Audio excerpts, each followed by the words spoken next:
Chapter 11. What I Heard in the Apple Barrel. No, not I, said Silver. Flint was captain. I was quartermaster, along of my timber leg. The same broadside I lost my leg, old Pew lost his deadlights. It was a master surgeon, him that amputated me, out of college and all, Latin by the bucket and what not, but he was hanged like a dog, and sun-dried like the rest, at Corso Castle. That was Robert's men, that was, and comed of changing names to their ships, Royal Fortune and so on. Now what a ship was christened, so let her stay, I says. So it was with the Cassandra, as brought us all safe and home from Malabar, after England took the Viceroy of the Indies. So it was with the old Walrus, Flint's old ship, as I've seen amuck with the red blood and fit to sink with gold. Ah, cried another voice, that of the youngest hand on board, and evidently full of admiration.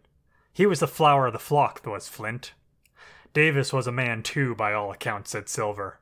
I never sailed along of him, first with England, then with Flint. That's my story, and now here on my own account, in a matter of speaking. I laid by 900 safe from England, and 2,000 after Flint. That ain't bad for a man before the mast, all safe in bank. 'Tain't earning now, it's saving does it. You may lay to that. Where's all England's men now? I dunno. Where's Flint's? Why, most on 'em aboard here, and glad to get the duff. Been begging before that, some of 'em. Old Pew, as he had lost his sight, and might have thought shame, spends £1,200 in a year, like a lord in Parliament. Where is he now? Well, he's dead now and under hatches. But for 2 year before that, shiver my timbers, the man was starving. He begged, and he stole, and he cut throats, and starved at that, by the powers. Well, it ain't much use after all, said the young seaman. 'Tain't much use for fools, you may lay to it. That or nothing, cried Silver. But now you look here. You're young, you are, but you're as smart as paint. I see that when I set my eyes on you, and I'll talk to you like a man. You may imagine how I felt when I heard this abominable old rogue addressing another in the very same words of flattery as he had used myself. I think, if I had been able, that I would have killed him through the barrel. Meantime he ran on, little supposing he was overheard. Here it is about gentlemen of fortune. They lives rough, and they risk swinging, but they eat and drink like fighting cocks. And when a cruise is done, why, it's hundreds of pounds instead of hundreds of farthings in their pockets. Now the most goes for rum and a good fling, and to sea again in their shirts.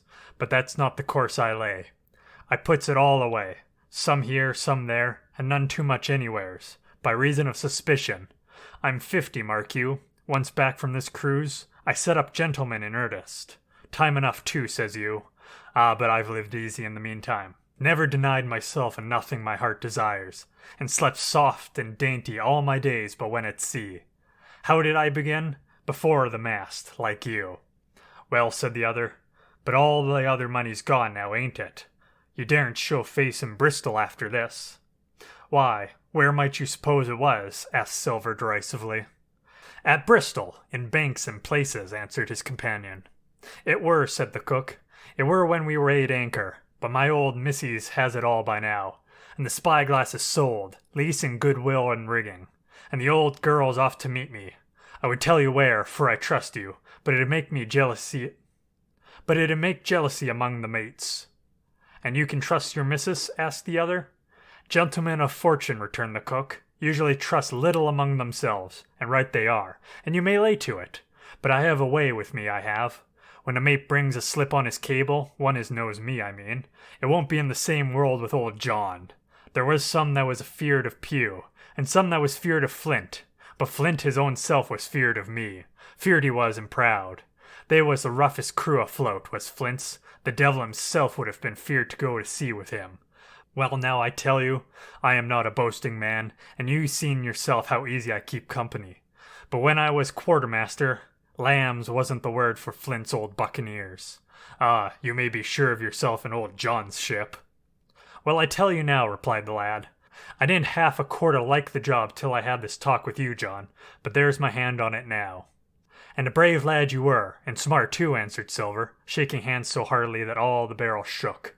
And a finer figurehead for a gentleman of fortune I never clapped my eyes on. By this time I had begun to understand the meaning of their terms. By a gentleman of fortune, They plainly meant neither more nor less than a common pirate, and the little scene that I had overheard was the last act in the corruption of one of the honest hands, and perhaps of the last one left aboard. But on this point I was soon to be relieved, for Silver giving a little whistle, a third man strolled up and sat down by the party. "Dick's square," said Silver. "Oh, I know Dick was square," returned the voice of the coxswain, Israel Hands. "He's no fool, is Dick," and he turned his quid and spat. "But look here," he went on, "here's what I want to know. Barbecue. How long are we going to stand off and on like a blessed bumboat? I've had most enough of Captain Smollett. He hazed me long enough, by thunder. I want to go into that cabin, I do. I want their pickles and wines and that." "Israel," said Silver, "your head ain't much account, nor ever was. But you're able to hear, I reckon. Leastways, your ears is big enough. Now here's what I say. You'll berth forward, and you'll live hard, and you'll speak soft, and you'll keep sober till I give the word, and you may lay to that, my son." "Well, I don't say no, do I?" growled the coxswain. "What I say is, when, that's what I say." "When, by the powers!" cried Silver. "Well, now, if you want to know, I'll tell you when. The last moment I can manage, and that's when. Here's a first-rate seaman, Captain Smollett, sails the blessed ship for us. Here's this squire and doctor with a map and such. I don't know where it is, do I?" "No more do you," says you. "Well then, I mean this squire and doctor shall find the stuff, and help us to get it aboard. By the powers, then we'll see. If I was sure of you all, sons of double Dutchmen, I'd have Captain Smollett navigate us halfway back again before I struck." "Why, we're all seamen aboard here, I should think," said the lad Dick. "We're all forecastle hands, you mean," snapped Silver. "We can steer a course, but who's to set one? That's what all you gentlemen split on, first and last. If I had my way, I'd have Captain Smollett work us back into the trades at least. Then we'd have no blessed miscalculations and a spoonful of water a day. But I know the sort you are. I'll finish with them at the island, as soon as the blunt's on board, and pity it is. But you're never happy till you're drunk. Split my sides, I've a sick heart to sail with the likes of you." "Easy all, Long John," cried Israel. "Who's a crossin' of you?" "Why, how many tall ships, think ye now, that I have laid aboard? And how many brisk lads drying in the sun at Execution Dock," cried Silver.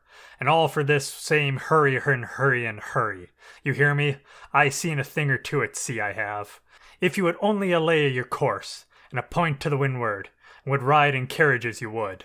But not you. I know you. You'll have your mouth full of rum tomorrow, and go hang.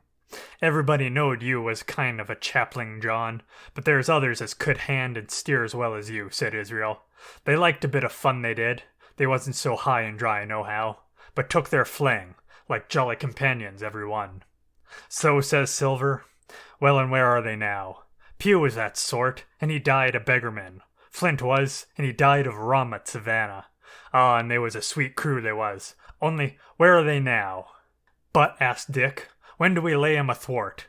What are we to do with them anyhow?" "There's the man for me," cried the cook admiringly. "That's what I call business. Well, what could you think? Put 'em ashore like maroons? That would have been England's way. Or cut 'em down like that much pork? That would have been Flint's or Billy Bones's." "Billy was the man for that," said Israel. "Dead men don't bite," says he. Well, he's dead now hisself. He knows the long and short of it now, and if ever a rough hand come to port, it was Billy." "Right you are," said Silver. "Rough and ready. But mark you here, I'm an easy man, and quite the gentleman, says you. But this time it's serious. Duty is duty, mates. I'll give my vote. Death. When I'm in Parliament and riding in my coach, I don't want none of these sea lawyers in the cabin a comin' home, unlooked for like the devil at prayers. Wait is what I say, but when the time comes, why, let her rip." "John," cries the coxswain, "you're a man." "You'll say so, Israel, when you see," said Silver. "Only one thing I claim. I claim Trelawney. I'll wring his calf's head off his body with these hands, Dick," he added, breaking off. "You just jump up like a sweet lad, and get me an apple, to wet my pipe like." You may fancy the terror I was in. I should have leapt out and run for it if I had found the strength. But my limbs and heart alike misgave me. I heard Dick begin to rise, and then someone seemingly stopped him, and the voices of hands exclaimed, "Oh, stow that! Don't you get sucking of that bilge, John. Let's have a go of the rum." "Dick," said Silver, "I trust you. I've a gauge on the keg, mind. There's the key. You fill a pannikin and bring it up." Terrified as I was, I could not help thinking to myself that this must have been how Mr. Arrow got the strong waters that destroyed him. Dick was gone but a little while, and during his absence, Israel spoke straight on in the cook's ear. It was but a word or two that I could catch, and yet I gathered some important news, for besides other scraps that tended to the same purpose, this whole clause was audible. Not another man of them will jine, hence they were still faithful men on board. When Dick returned, one after another of the trio took the pannikin and drank. One to Luck, another with a "Here's to old Flint," and Silver himself saying, in a kind of song, "Here's to ourselves, and hold your luff. Plenty of prizes, and plenty of duff." Just then a sort of brightness fell upon me in the barrel, and looking up, I found the moon had risen and was silvering the mizzen top, and shining white on the luff of the foresail. And almost at the same time the voice of the lookout shouted, "Land ho!"